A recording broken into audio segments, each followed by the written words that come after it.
Welcome to the Rectify Roundtable, a show all about games and bringing players together with host Scott Anderson.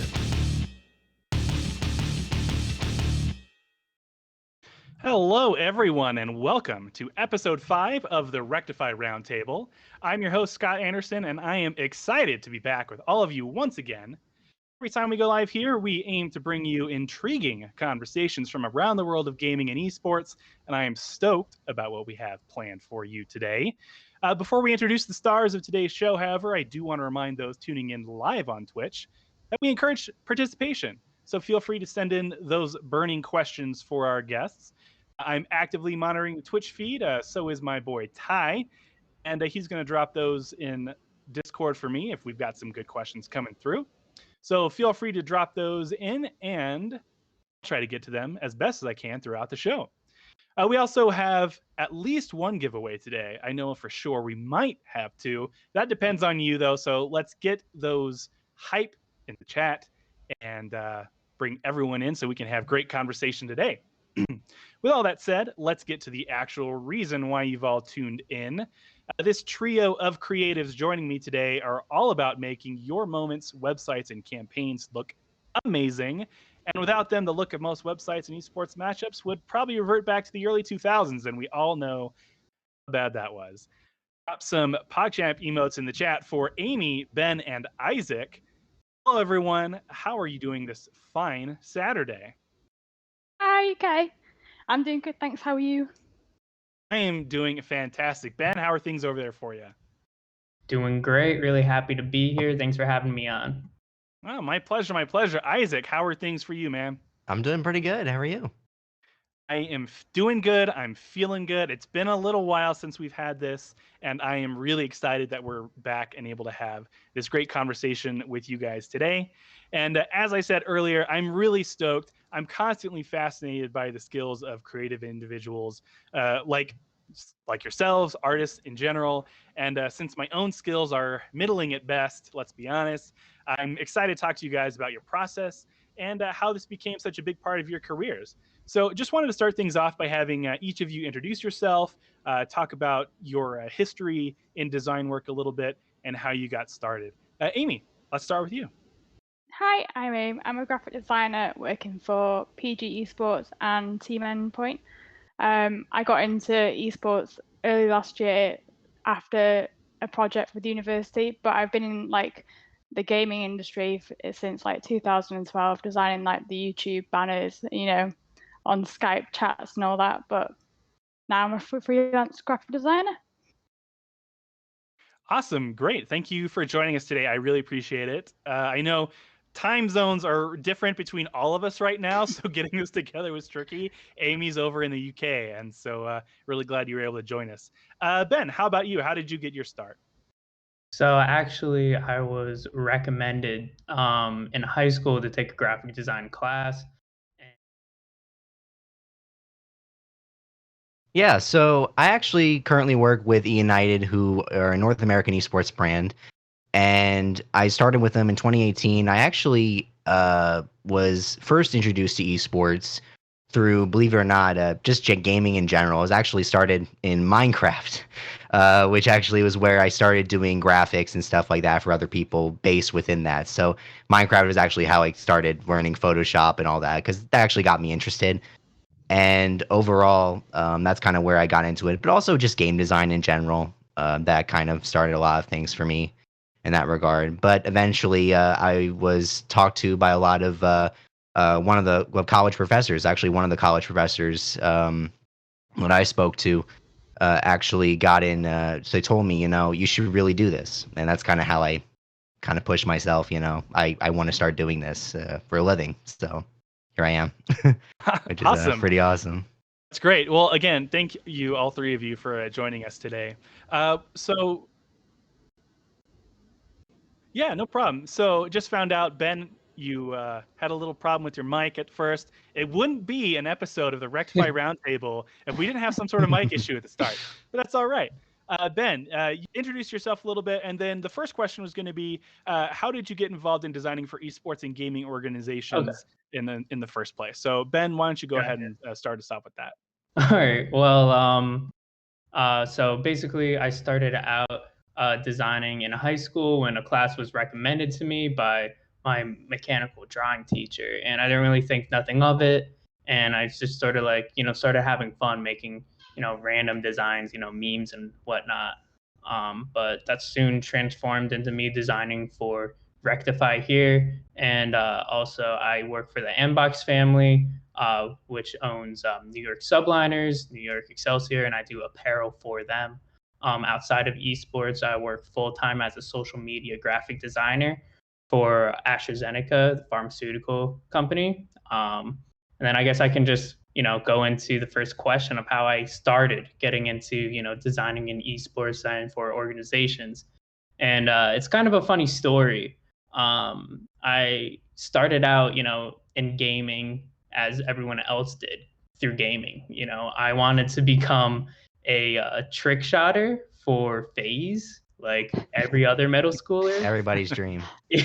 And my grand plan, because I wasn't, good enough for the recruitment challenges, was to join FaZe as a designer and then quit designing and be a trick shotter for them. That was the whole plan. And a year went by or something, and I was like, growing a following through designing. Everything was going good. It was great, but I kind of just accepted that I wasn't good at trick shotting.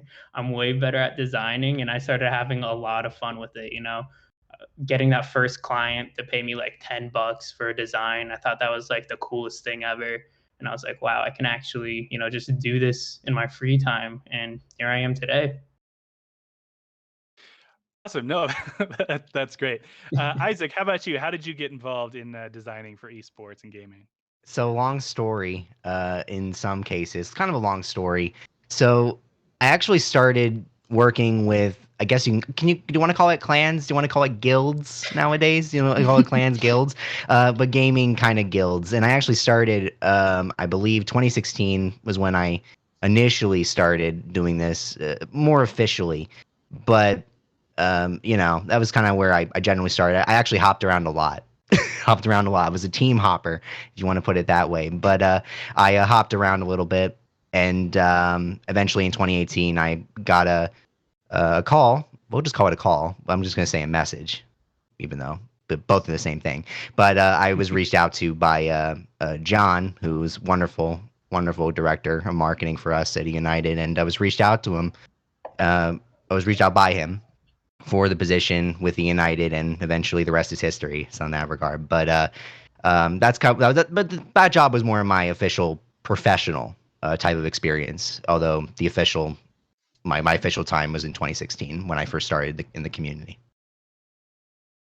Great. All right, Amy, how about you? When did you get started in esports and gaming, and how did you get there? I didn't start until I didn't start. It was 2012. I first started. It was more of like the Call of Duty clans, making like YouTube banners and like basically all banners. And then I went to university and college, and I studied design. And then for my last year university project, I learned about esports. I didn't realize I could make a career out of it. So like early last March, I joined PG Esports, and I've been working them for about a year now. And then more recently, I joined Endpoint and Armor. So I'm designing for Team Endpoint and PG Esports at the moment.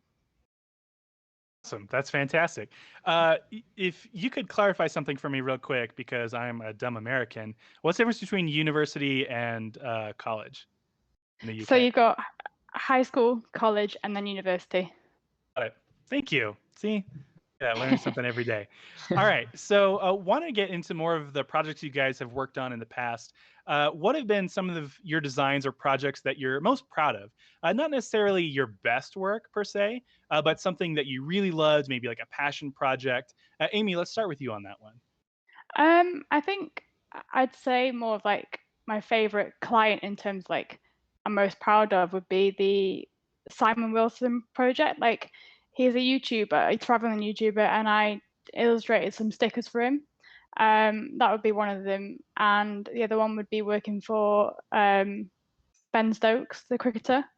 I did a Twitch live story for him, so they're probably like the clients I'm most proud of. In terms of the work you did for them, like what did you like about the work that you were doing? Well, with the stickers, it was the first time that I've actually like drawn a project and then taken it into like the computer. Usually I'm just all like digital. So I was quite proud by the fact that I could actually draw and then make it a thing. But then the Ben Stokes one was pretty much more to do with the client than to do with the design. It was just kind of like an honor, I guess. Sure. No, that's great. Awesome. Ben, how about you? What's a passion project of yours that you've been really proud of? Well, I kind of have like two. I'd say one of them's like one of like the clients that I'm really proud of, and the other one's like the actual project. But just going first with the client that I'm like really proud to have, worked with was the World Series of Poker. I did social media graphics for them, campaigning for their 2018 tournament. And that was like the first time I ever got like a really big client outside of esports, that kind of like just put things in perspective of like what my capabilities were at the time. I was in like a really weird state. I was a sophomore in college at that time. So, I was like considering like, is graphic design for me, that sort of stuff. And that kind of solidified that answer for me. And then as far as like the project that I'm most proud of would be one of my most recent ones. I did an apparel line for the New York Excelsior. And what I'm really proud about that is not just that it looks incredible, in my opinion, but also that a lot of the pieces sold out. And that's just so awesome to, feel that like a lot of people like the clothes that I make and it's selling out in like less than a day. And I could possibly see someone walking down the street wearing something I made. So I'm definitely really proud of that. No, that's incredible. I love hearing that. Mhm. Isaac, how about you, man? Tell us about some of your passion projects. Yeah, so I actually have a lot. And generally, one of those passion projects, and actually, I would say one of my proudest work that I've really done, with a client. I'm not sure if any of you are familiar with him, but he is, I believe, the biggest Madden YouTuber in the world. Matthew Mager, MMG. I don't know if anyone's familiar with him, but at least in this call, rather. But I worked with him on a project related to his live stream assets for Twitch, and I was actually, I would say it was one of my favorite projects I've really done as of recent day. But I'm very proud of it because of the fact that I was able to work with someone, as big as he is, and it's an awesome thing. That's one of the projects I've really started, getting, those kinds of big things. But I mean, I've had my fair share of those, to some degree.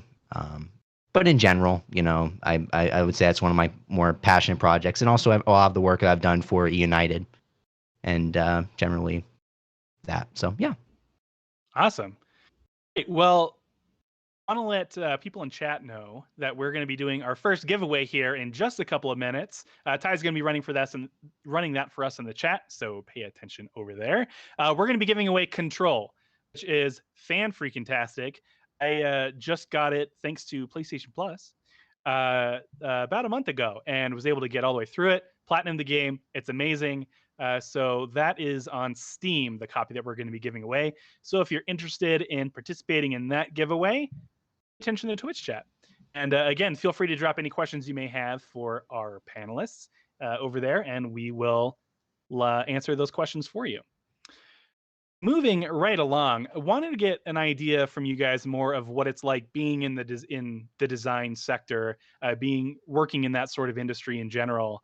Isaac, let's start with you on this one. What's that like?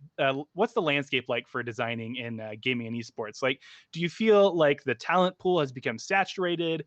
Is it hard to find work, or is there plenty of work to go around for someone that has the talent for it? What's been your experience?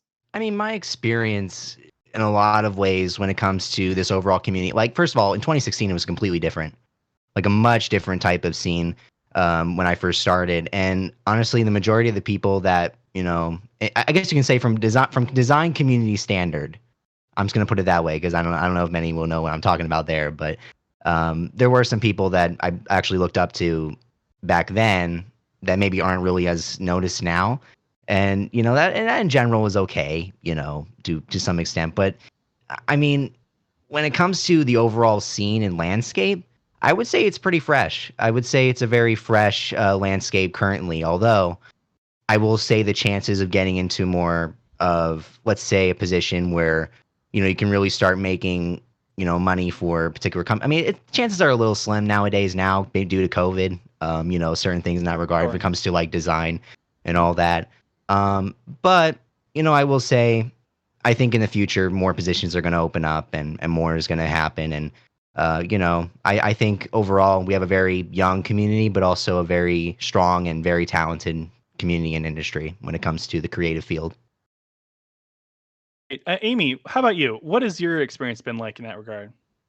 Yeah, there's so many designers out there, but I feel like everyone's different and everyone's like got their own budget. So I feel like the work's still there for a lot of people. But in terms of like working in esports, like as a job, there isn't many like, especially in the UK, there isn't many opportunities to like take it further than a hobby. But in terms of freelancing, you've got like such a like large one large landscape to like work basically. Great, Ben. What do you think? What's it been like for you? So the whole landscape of the esports scene through creative's perspective is that, like Isaac said, it's changed a lot. There definitely is a lot more opportunity, I guess you can say, to get work, but there's also a lot more designers that you have to compete with. But with that being said, there's also every day more games being made, more teams being created, more content creators that want to start doing Twitch, that you can reach out full time, or not full time, freelance, that you can do freelance projects for. So it's kind of a really complicated place because it's so, I would say, like casual, I guess you could say. It's not like you got to send in your resume to work with a client. It's just like, hey, I can do this for like $100. Send me your PayPal, um, that sort of thing. But also, I want to speak on what Isaac said about how young we are and how talented we are all together. It's incredible. Like, there's this one designer that's like 16 that has made like over $200,000 selling stuff as NFTs. It's true. And that blows my mind. When I was 16, I was washing cars at Enterprise, making $9 an hour. So it's incredible. Everyone's so talented, and like the craziest thing is, I don't think a lot of the designers in this community understand how talented they truly are. Right, yeah, and that's something that I think has been something that I've really found is, like you said, how young the design community is, and there's so much talent there. Um, I go back to thinking when I started getting interested in design, and I got my degree in broadcast journalism. So I did a little bit of design, but I was mostly on the other side of it. But the people I was with, people I was working with who would do the design work for us, like you said, it was just so different. And for me, that was 10 years ago. But just seeing the changes between then and now, like it's incredible, and seeing uh what my even just my kids are capable of, and being introduced to computers at such a young age. I mean, I remember like I didn't really have any real introduction to a computer and what it can do until I was a teenager, right? And now, like you said, Ben, there are 16-year-olds and sometimes even younger that are making pretty good money doing design work for people, and it's just incredible, the opportunity that exists in this space, and like you guys said, the talent that exists there as well. Amy, I wanted to go to you for this question specifically. I'd love to get your input on what it's been like for you, being a woman in the industry. I think we hear about it a lot these days, and I don't think there's anything wrong with that, about uh, the differences between a man in a field and a woman in a field, and the opportunities that are there, and the compensation that is offered there. I just want to get your perspective for you personally. Has it been difficult for you to find your footing? Like, have you felt that there's been a little bit of a gap there between your opportunities and those of men, or and do you feel that it's been pretty equal for you? I think it's changed a lot, like compared to when I was a lot younger doing it in 2012. Like you'd have, I don't know, it was kind of childish back then, but now I feel like I don't know, it doesn't feel much different. I don't feel any different to like a man working in the industry. The only difference, I feel like I get maybe special treatment. Like you always see the tweets like tag the female designers, but you never see like tag the male designers because it'd be like flooded. Sure. um, I don't know why like there's not many female designers in esports, but I guess it's personal preference. But for me, I feel like I got into it really quickly. Like I think I started in esports in like March, and then 3 weeks into it, I'd like landed my first interview. So I don't. I think that was like due to like networking and finding out things quite quickly, and that was all to do with the university. But I don't feel like I'm like any different. But it's completely different from like as a designer compared to like if you're gaming as a woman.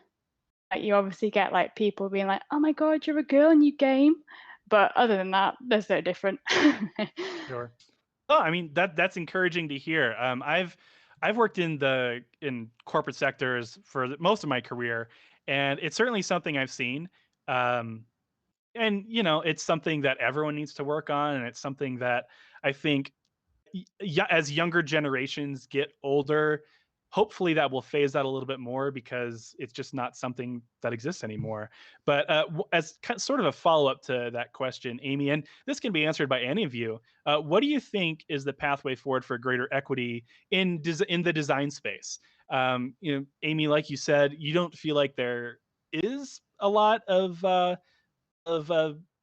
problem between one and the other, but if you think that there might be, Ben, Isaac, what do you think will get us there, and how is it compared to other industries for you? Ben, this is one that I'm interested to hear from you, working in the corporate field as well.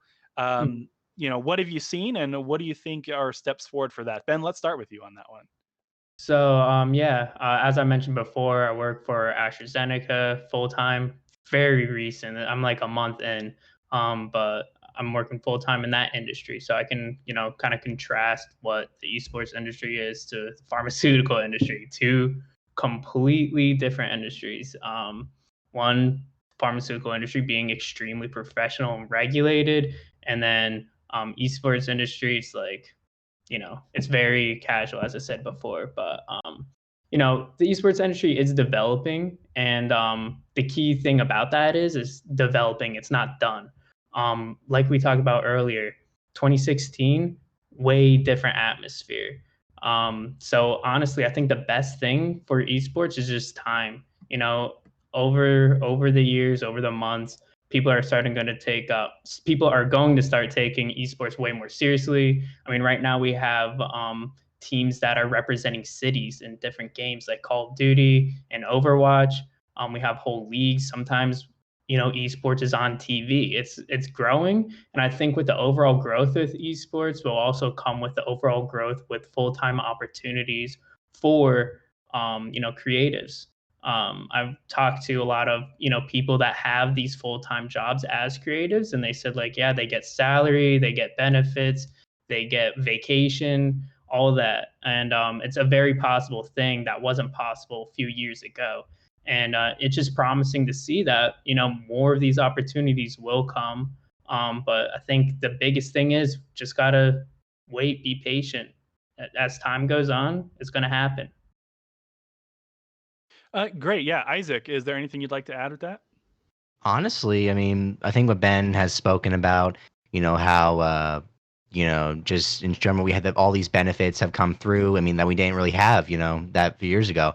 I mean, that's a very good thing, especially for how we're moving forward and developing as an industry when it comes to the creatives, but also just in general. I mean, there's been a lot of that, for other sectors of esports that have been started to come along. And, I mean, I'm talking about social media, all this other stuff related to, just other forms of development developing the other, other areas of, different esports companies. And I think it's a big thing there. And I mean, I don't really have a lot to add to that because a lot of it is well said. Yeah, Amy, anything else you want to add?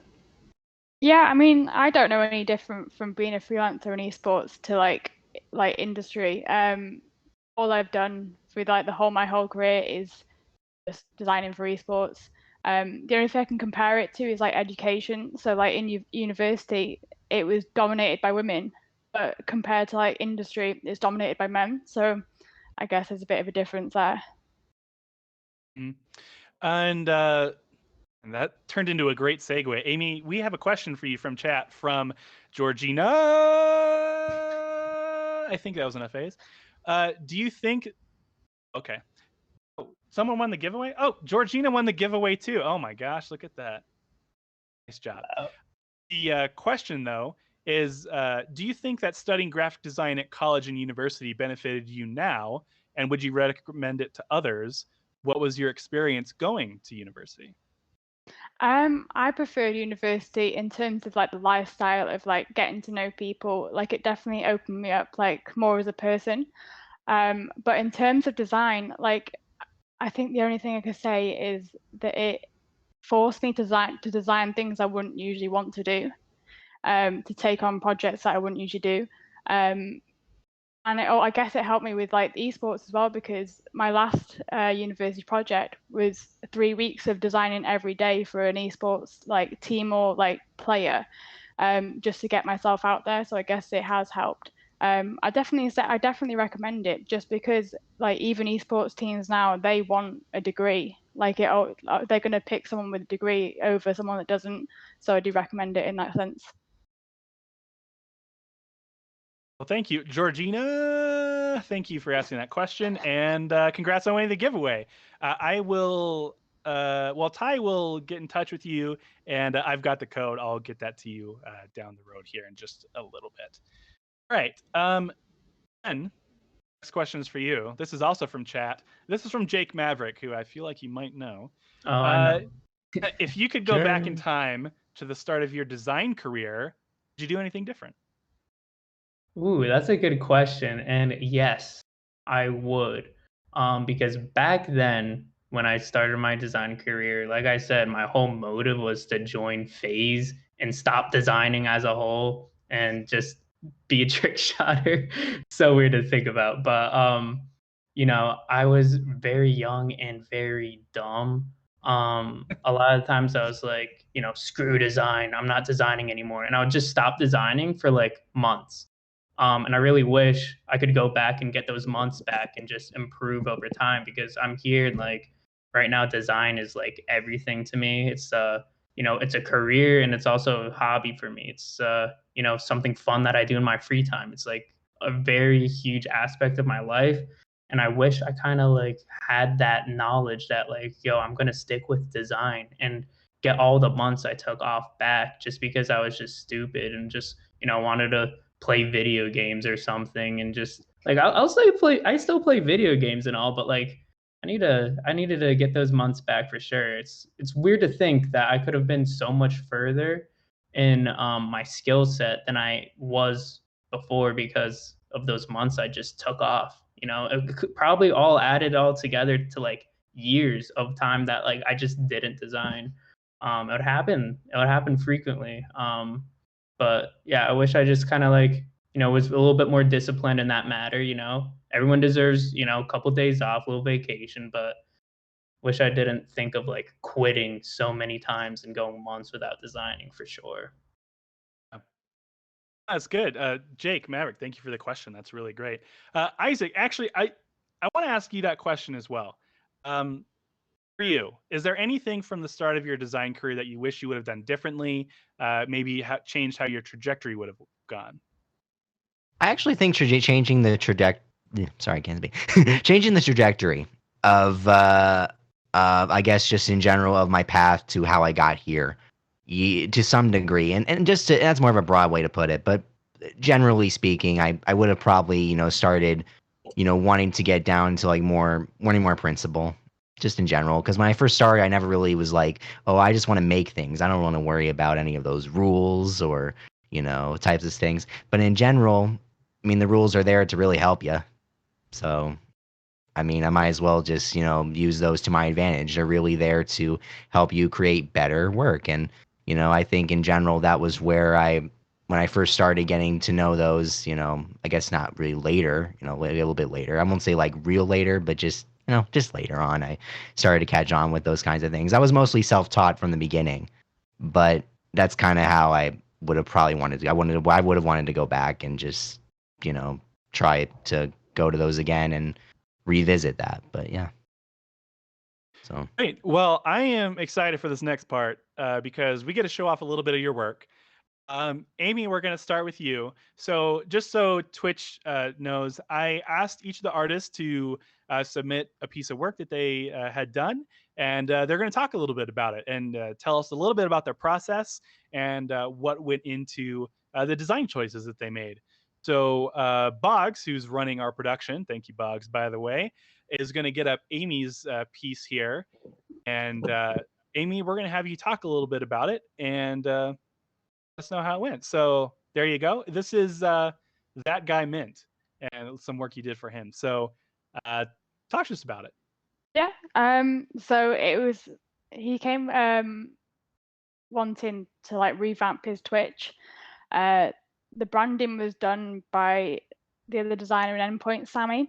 So that was like, for starters, working with a strong brand helped me a ton. So it was a play on words, mint. So he did an M with the mint leaf. So that helped me for starters. I continued it throughout the project. So I did like little mint decal, like leaf decals. So and I did I can't even think what I did. Basically, my whole process is experimentation.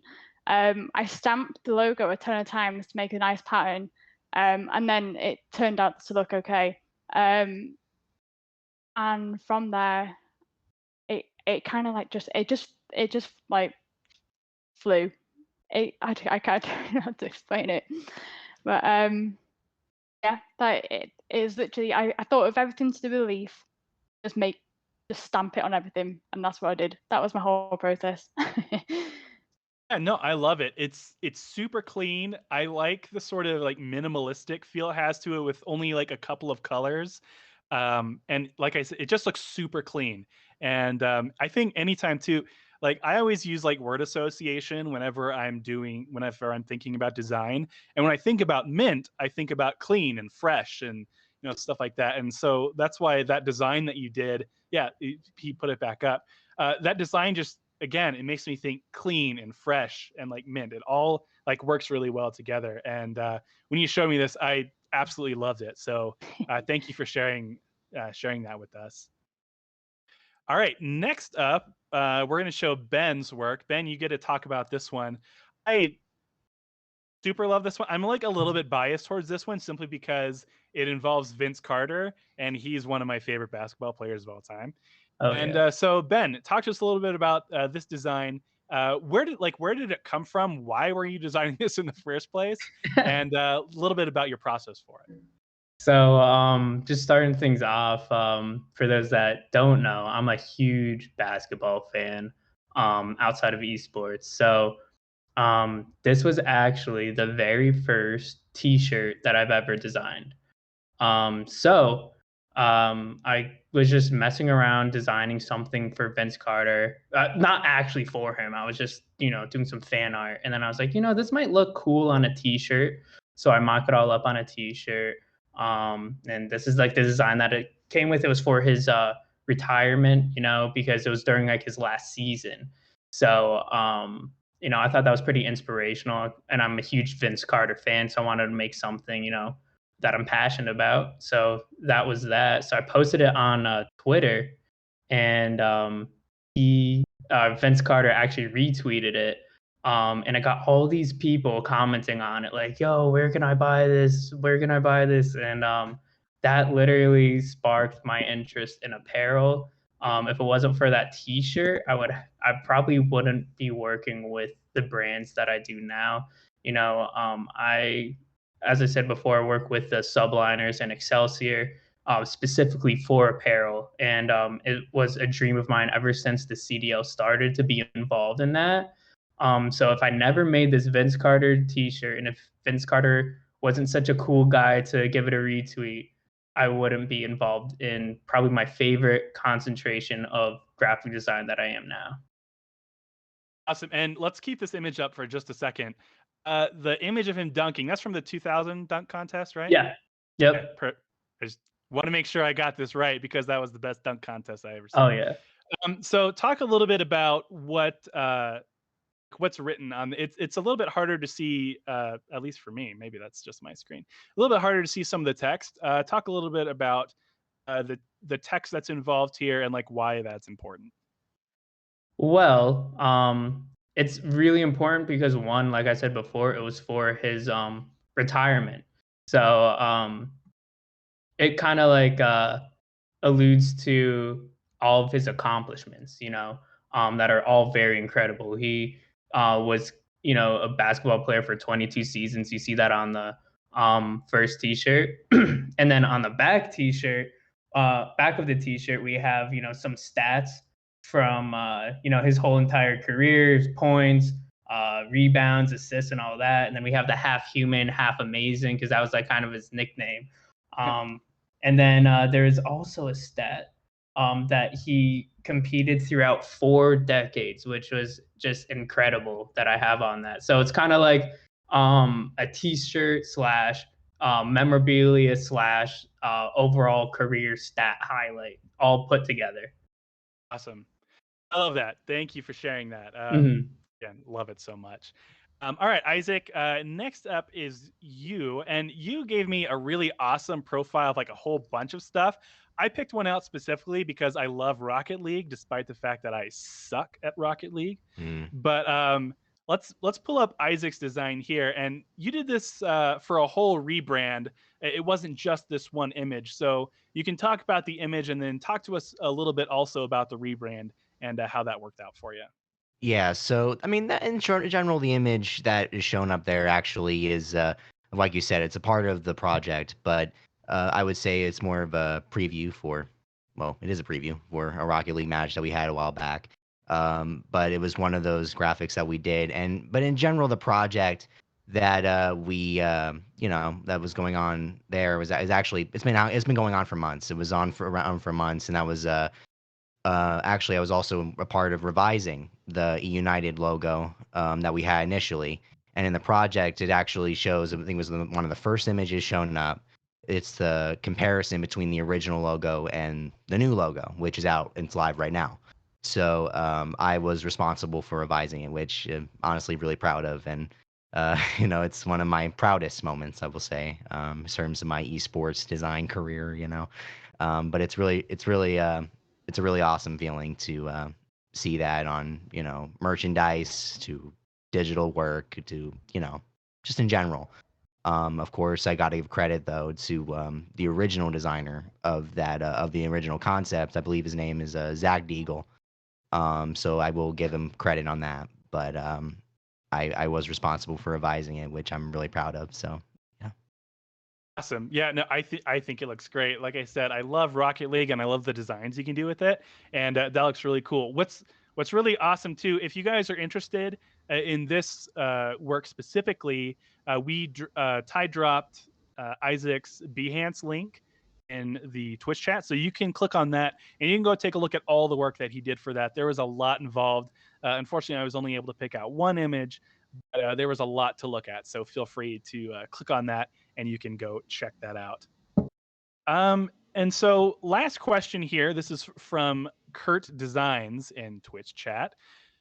And this is for all of you. Amy, we'll start with you on this one. Where do you pull inspiration from when in the concepting phase?